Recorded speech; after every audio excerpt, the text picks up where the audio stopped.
Hungarian Folk Tales. The Pelican Bird.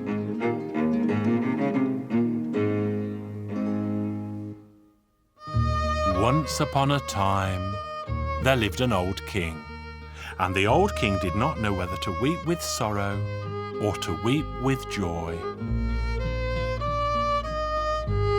My dear daughter, when I was young, I had a pelican bird that could sing so beautifully. And as long as I heard that pelican bird sing, I stayed forever young and forgot all my troubles in the world. But one day my pelican bird vanished overnight, and I searched far and near to find it again, but sadly failed, and that is why I feel such sorrow. But I also feel great joy, because in all my travels, far and near, I have never seen a maiden fairer than you, my dear. Well, father dear, if that is so, I will not marry until somebody brings that singing pelican bird back to you. Oh, give it up, dear daughter, because you will die an old maid. No, father, I will keep my vow. So the beautiful princess announced to all the world that she would only marry the man who brought back her father's singing pelican bird. So princes arrived and were sent forth to search the four corners of the world, but they all returned without the singing pelican bird. A handsome young tailor lived in the royal court, who could not bear to see his sovereign look so sad. So he packed his bag with bread, bacon and onions and set off in search of the singing pelican bird. The young tailor walked until he found himself in a dark forest, where he met a grey-haired beggar, and the beggar said, "Give me a slice of bread, and God will reward you." "Very well, old man, here you are. I know that you have come to this place to find the pelican bird. Many young princes have passed through this forest, and I asked them each for a slice of bread, but none of them helped me as you have, and they all went back to the palace empty-handed. A good deed deserves a just reward. The pelican bird is to be found beyond the vast ocean, but you cannot walk to this place. You need to go and see the old witch, who lives deeper still in the dark forest."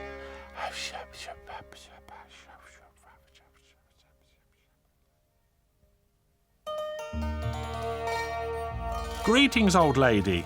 Do you enjoy good health? What brings you to this far and forgotten place?" "I'm on a quest to find a pelican bird that can sing beautiful songs and flew away beyond the vast ocean. But I intend to cross that ocean because my king cannot live without his beloved pelican bird. If you will lend me your horse, I promise that the pelican bird will make you a girl again." "Go ahead and take my horse. It's tethered under the bridge." So the young tailor fetched the horse and saw it had a mane of gold. The horse suddenly spoke and said, "Climb on my back, master."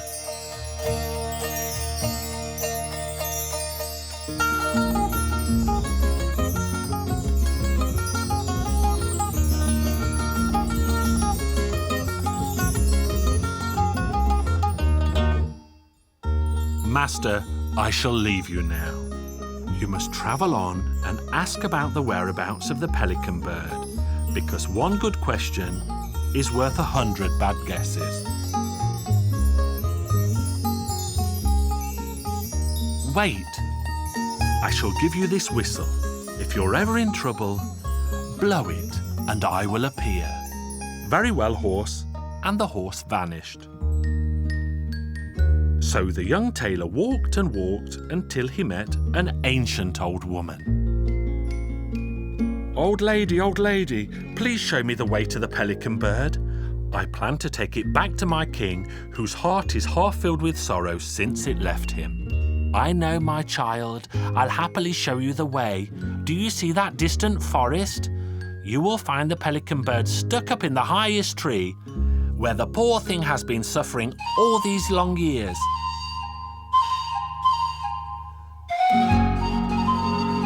So the young tailor hurried to the distant forest and soon found the tallest tree. And there, sure enough, he sighted the pelican bird stuck up among its branches. He tried to climb the tall tree, but failed, and the young tailor was heartbroken.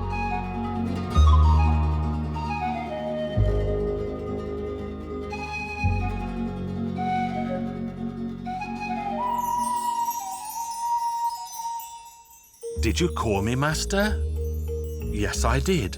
The pelican bird is up in the tree, but I cannot climb it. Worry not, master. You just climb up on my back, and we shall fly to the top of the tree. With one hand you can lift up the tree branch, and with the other, take the bird and hold it good and tight.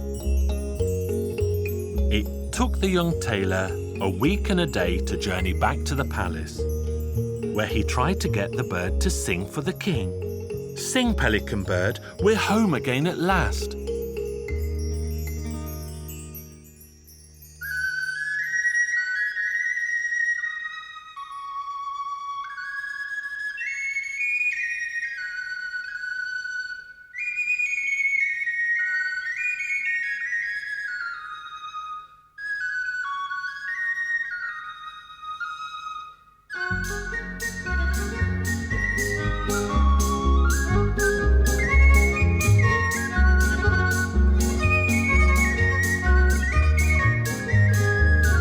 When they returned, the old king soon heard the pelican bird singing sweetly. And he was an old king no longer.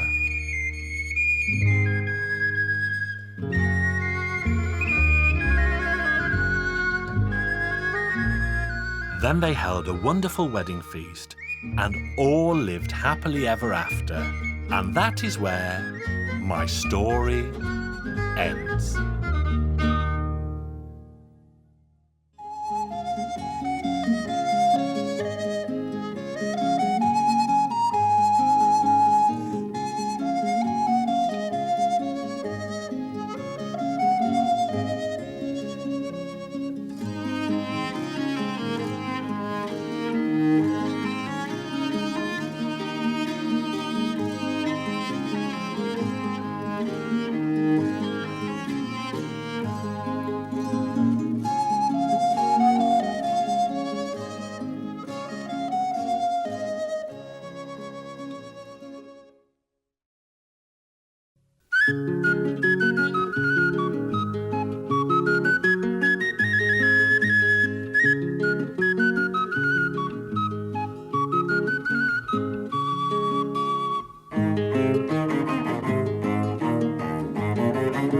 Hungarian folk tales.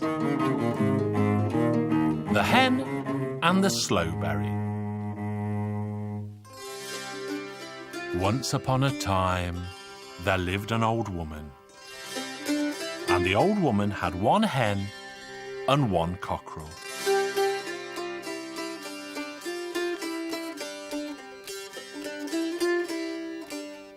One day the hen was pecking in the bushes when she found a single slowberry. The hen tried hard to swallow the slowberry, but it stuck in her throat. The hen rushed to the cockerel and asked him to fetch her some water because she was sure she would soon choke on the slowberry. So the cockerel ran to the well and said, "Well, give me some water. I'll take the water to the hen because she's sure she will choke on the slowberry." The well said, "I will give you some water if you fetch me a green branch." So the cockerel ran to the tree and said, "Tree, give me a green branch. I'll take the branch to the well will give me water, I'll take the water to the hen because she's sure she will soon choke on the slowberry." The tree said, "I will give you a green branch if you bring me a wreath." So the cockerel ran to the wreath maker and said, "Wreath maker, give me a wreath. I'll take the wreath to the tree will give me a green branch, I'll take the branch to the well will give me water, I'll take the water to the hen because she's sure she will choke on the slowberry." The wreath maker said, "I will give you a wreath if you bring me a pair of shoes." So the cockerel went to the cobbler and said, "Cobbler, give me a pair of shoes. I'll take the shoes to the wreath maker will give me a wreath. I'll take the wreath to the tree will give me a branch. I'll take the branch to the well will give me water. I'll take the water to the hen, because she's sure she will choke on the slowberry. I'll give you a pair of shoes if you bring me some glue." So the cockerel ran to the cat and said, "Cat, give me some glue. Then I'll take the glue to the cobbler will give me a pair of shoes. I'll take the shoes to the wreath maker will give me a wreath. I'll take the wreath to the tree will give me a branch. I'll take the branch to the well will give me water. I'll take the water to the hen, because she's sure she will choke on the slowberry." The cat said, "I will give you glue if you bring me some milk." So the cockerel ran to the cow and said, "Cow, give me some milk. Then I'll take the milk to the cat will give me some glue. I'll take the glue to the cobbler will give me a pair of shoes. I'll take the shoes to the wreath maker will give me a wreath. I'll take the wreath to the tree will give me a branch. I'll take the branch to the well will give me water. And I'll take the water to the hen, because she's sure she will choke on the slowberry." The cow said, "I will give you some milk if you bring me some hay." So the cockerel ran to the reaper and said, "Reaper, give me some hay. I'll take the hay to the cow will give me the milk. I'll take the milk to the cat will give me some glue. I'll take the glue to the cobbler will give me a pair of shoes. I'll take the shoes to the wreath maker will give me a wreath. I'll take the wreath to the tree will give me a branch. I'll take the branch to the well will give me water. I'll take the water to the hen, because she's sure she will choke on the slowberry." The reaper said, "I will give you some hay if you bring me some bread." So the cockerel ran to the farmer's wife and said, "Farmer's wife, give me some bread. I'll take the bread to the reaper will give me some hay. I'll take the hay to the cow will give me milk. I'll take the milk to the cat will give me glue. I'll take the glue to the cobbler will give me shoes. I'll take the shoes to the wreath maker will give me a wreath. I'll take the wreath to the tree will give me a branch. I'll take the branch to the well will give me water. I'll take the water to the hen, because she's sure she will choke on the slowberry." The farmer's wife said, "I will give you some bread if you bring me some firewood." So the cockerel ran to the forest, collected some firewood, and took it to the farmer's wife. Then the farmer's wife gave him some bread, and he took the bread to the reaper. The reaper gave him some hay, and he took the hay to the cow. The cow gave him some milk, and he took the milk to the cat. The cat gave him some glue, and he took the glue to the cobbler. The cobbler gave him a pair of shoes, and he took the shoes to the wreath maker. The wreath maker gave him a wreath, and he took the wreath to the tree. The tree gave him a branch, and he took the branch to the well. The well gave him some water, and he took the water to the hen. But by then, the hen had surely choked on the slowberry.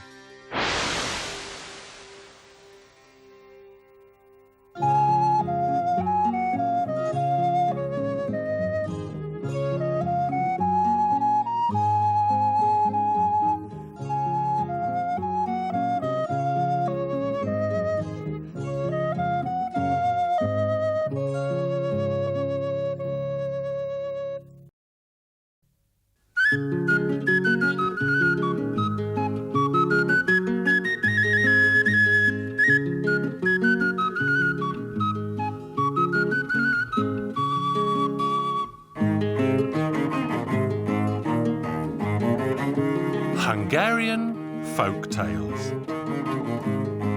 Starving Matthias.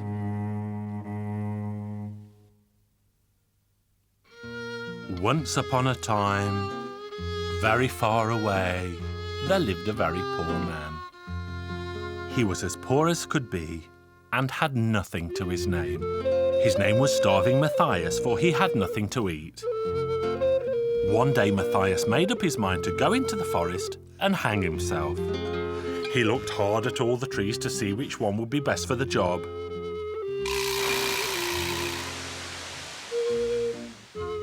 And as he was busy doing this, the devil appeared before him and asked, "What are you looking for, Matthias?" "I'm looking for incense to smoke you out of hell."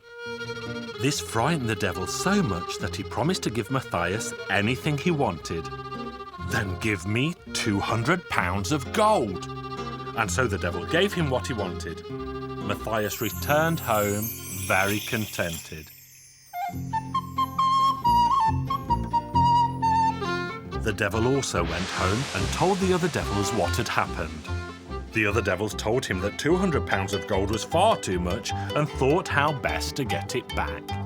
Then one of the devils had a very simple idea. I shall simply go and ask him to give it back. So the devil went to him and said, 200 pounds of gold is really far too much, so I suggest the strongest between us should take it as a prize. I challenge you to a fight. I won't fight you, devil. I'll simply throw you to the ground so that you'll never get up again. But my grandfather is 188 years old and lives deep in the forest. You should go and fight him instead. So the devil and Matthias went to the forest, where Matthias told the devil to enter a cave. So the devil went in, and what do you think he found? A bear.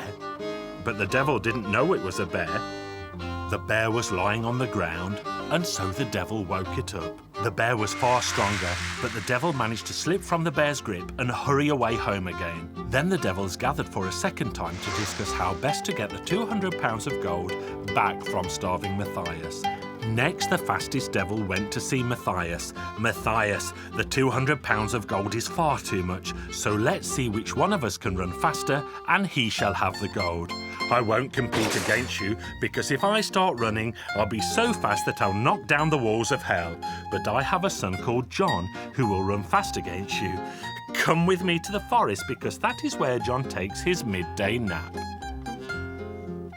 Matthias knew exactly in which bush the rabbit hid. Wake up, John, wake up and take a race against the devil. The rabbit heard this, jumped to its feet and began to run as fast as the wind. The devil gave chase. But by the time the devil reached the forest, there was no sign of the rabbit. Who would have thought that your son could have run so fast? And with that, the devil walked back to hell. The devils gathered again to discuss the matter, and then the strongest of them said, this time I shall go and bring back the gold. So he went to see Matthias and said to him, 200 pounds of gold is far too much. The one to win the gold will be the one of us who can carry the horse 6 times around the yard and rest no more than 3 times in total. This challenge worried poor Matthias because he knew the horse was far too heavy for him. Then he had a thought and said to the devil, you do it first, and then I will follow you. So the devil lifted the horse and carried it around the yard 6 times, but by the time he was done, the devil was absolutely exhausted. Then Matthias said to the devil, the way you lifted the horse and carried it around was really no great deed, and you even stopped to rest. Now I shall take the horse between my legs and take it 9 times around the yard without stopping, even once. When Matthias dismounted, he spoke to the devil and said, you see, I am much stronger than you are. Although I took the horse between my legs, I had no need to take a rest. Defeated, this devil went home again. Once back, the devils discussed how they would regain the gold. At last, a devil stepped forth saying that he would bring back the gold. So off he went to see Matthias. 200 pounds of gold is far too much, so the one of us who can scare the other more shall have the gold. We'll have you drink hot ink today. I'll drink it. What if we harness you to a yoke and have you plough smouldering embers in hell? I'll do it if I must. What if we put you in a steel pot and pour boiling lead on you? I'll bear it if I must. Now I'll scare you. The devil realised that the man was much braver, and so he rushed back to hell and told the others, beware of starving Matthias. Let him have the 200 pounds of gold rather than perish, because that Matthias is a bigger devil than all of us put together. But when he died, he was not let into heaven. Off you go to hell. That's where you belong. You were good friends with the devils down there. So off Matthias went to hell, but the devils would not let him in either. Then poor Matthias sat down outside heaven's door and sits there to this day. If you go to heaven, you are sure to see him still.